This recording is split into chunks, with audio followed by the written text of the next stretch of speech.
ALIBABA and the 40 Thieves. Chapter 1. A Secret Cave. Long ago in Persia, there lived two brothers. Qasim was a rich merchant, but ALIBABA was only a poor woodcutter. While Qasim ran a large store in town, ALIBABA spent his time collecting firewood. He would gather twigs and branches to sell at the market. It's a hard life. One day, ALIBABA spotted a band of horsemen galloping into the woods. They had daggers and looked dangerous.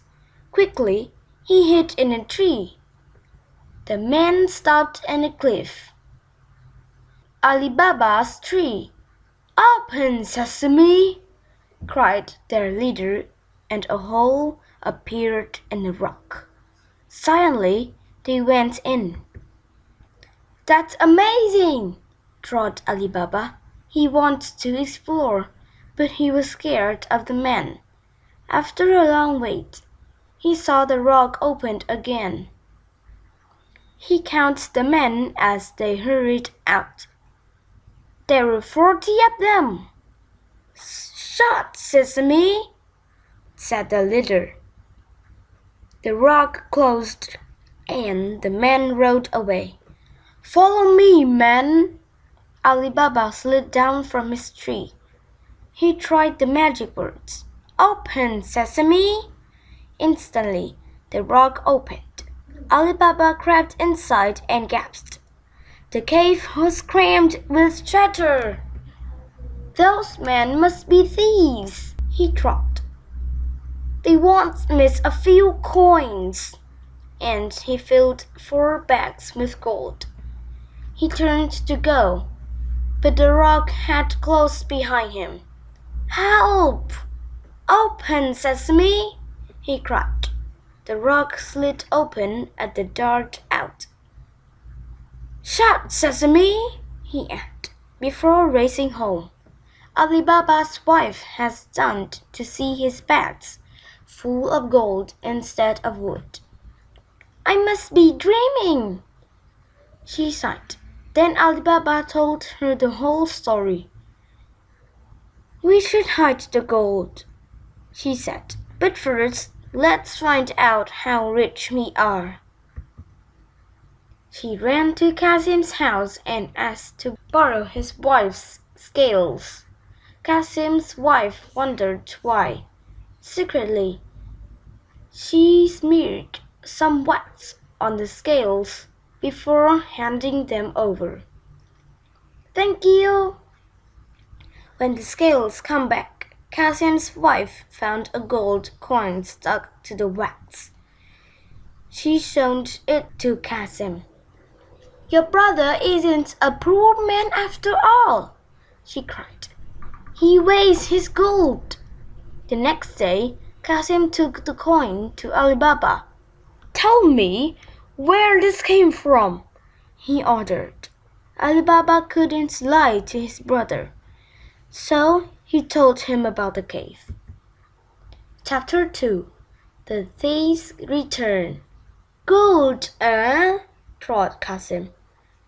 He hired 10 donkeys and took them to the place ALIBABA has described. "Open, sesame!" he cried. The rock opened, and Qasim stepped into the cave. He was dazzled by all the treasure. "I want everything!" He stuffed his bags full, then turned to leave. But he'd forgotten the magic words. "Open, strawberry!" he cried. Nothing happened. Qasim was trapped. Worse still, he could hear a voice outside. He wanted to hide, but he was frozen with fear. Suddenly, the rock opened. "Get him, man!" shouted the leader of the thieves. "He knows our secret. Chop him up and leave his body to scare other people away. That night, Kasim didn't come home for supper. His wife was worried. She went to ALIBABA's house in tears. "I think Kasim's in trouble," she wailed. "Please find him. I hope he wasn't gone to the cave." Morning came and there was still no sign of Kasim. ALIBABA went to look in the cave. "Open, Sesame!" he called. The rock slid back to reveal a horrible sight. Kasim's body lay in 4 pieces. ALIBABA quickly put them in a bag and hurried home. "I can't bury my brother in peace," he thought. He went to ask Kasim's loyal servant, Morgiana, for help. "I know just the man for the job." Morgiana went straight to Mustafa the tailor. "I need you to sew up something in secret," she said. "I'll pay you well, but you must let me blindfold you." Mustafa agreed. He needs the money. Morgiana led him to ALIBABA's house and made him sew up Kasim's body. Soon ALIBABA was able to bury his brother in 1 piece. He pretended that Kasim had died of an illness. "Would you like to work for me now?" "Yes, please." Chapter 3. X marks the spot. Meanwhile, the thieves had more stolen goods to hide. "Gamble! The body's gone!" cried a thief to their leader. "Someone else must know about our cave," Gamal replied. "We must kill him too." "Let me go to the town and track down our enemy," suggested one of the thieves. "Okay, but be careful." The thief was in town before sunrise. Only Mustafa the tailor was already at work. "How can you sew in the dark?" asked the thief. "It's easy." "It's easy," replied the tailor. "The other day I even sewed up a body while blindfolded." "A body?" said the thief. "I'll give you a coin if you show me where you did that." But Mustafa couldn't remember the way, so the thief put a blindfold on him. "Now can you find the house?" he asked. "I think it's this door. Our mark is with chalk."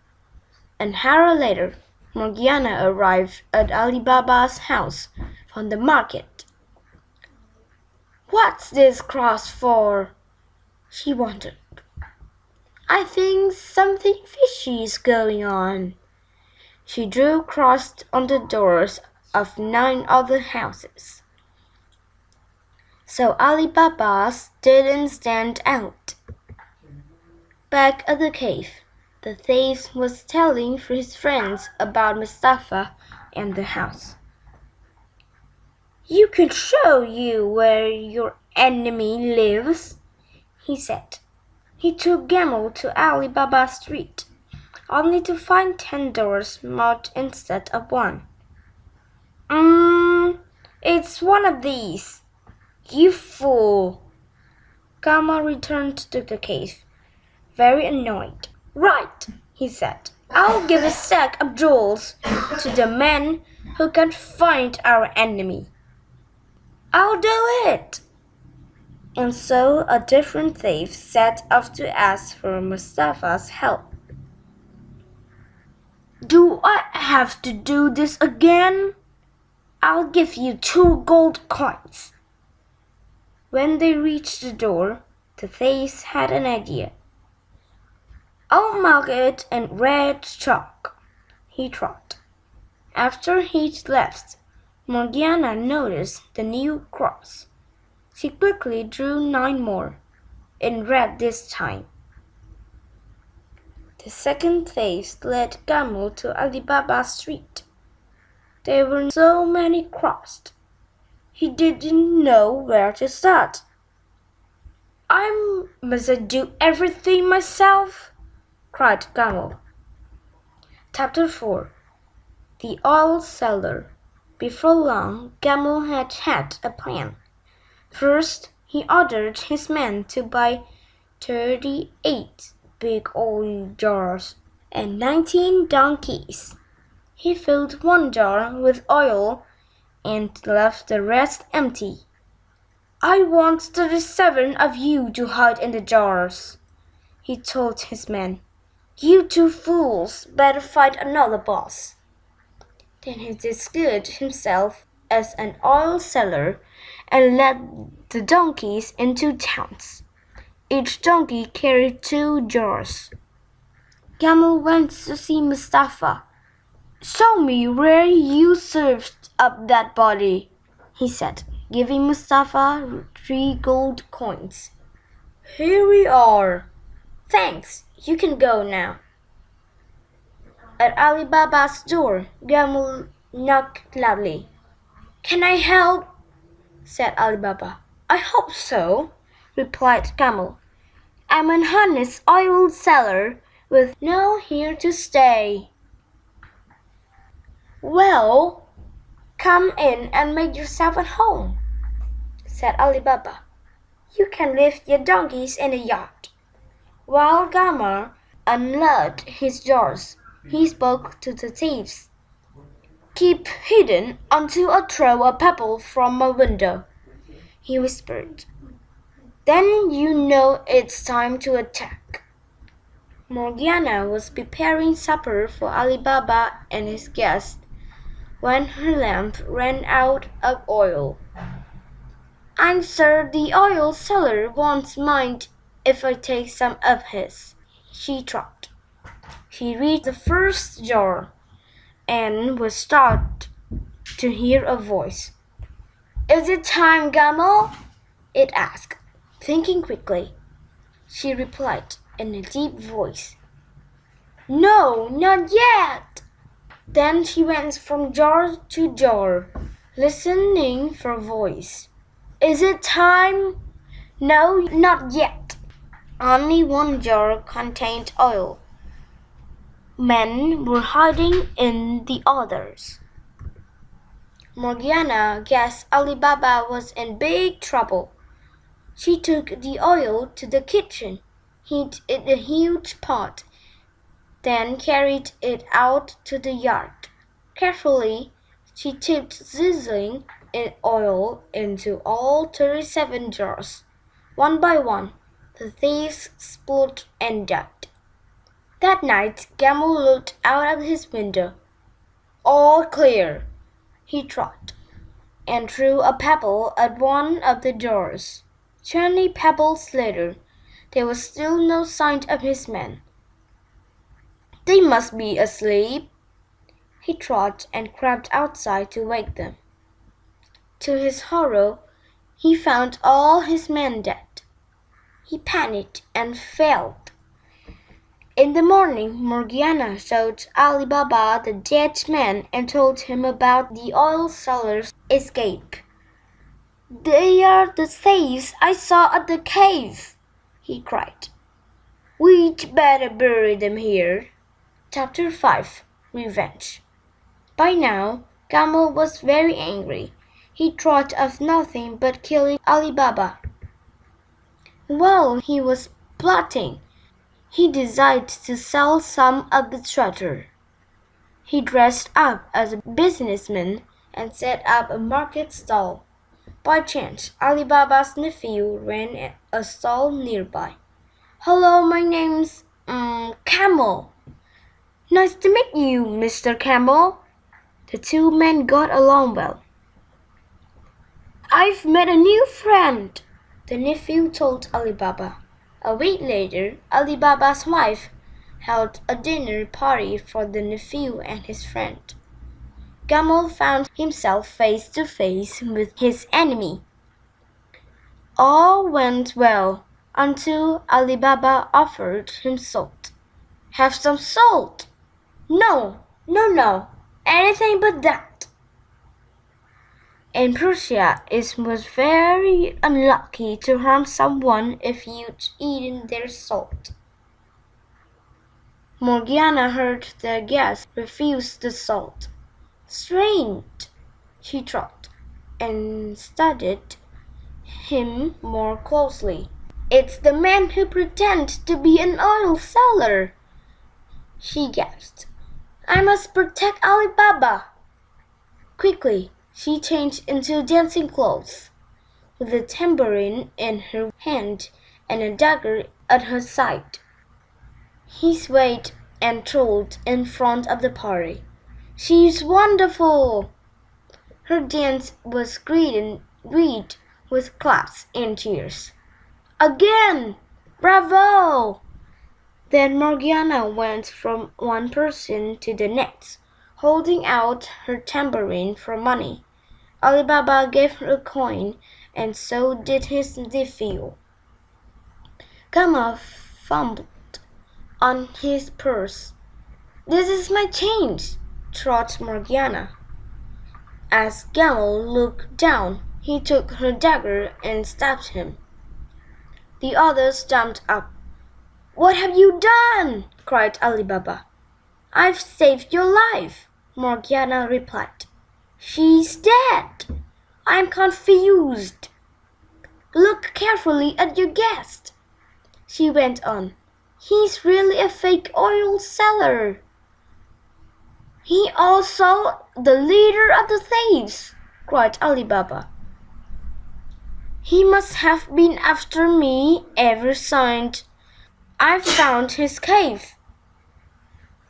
Quickly, they buried Gamel's body with the other thieves.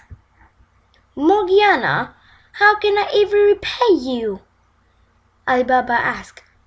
"Maybe she could marry me," suggested his nephew. "I'd love to." "Great idea," said ALIBABA. "We'll have the wedding of the year, and there's a cave full of treasure to pay for it."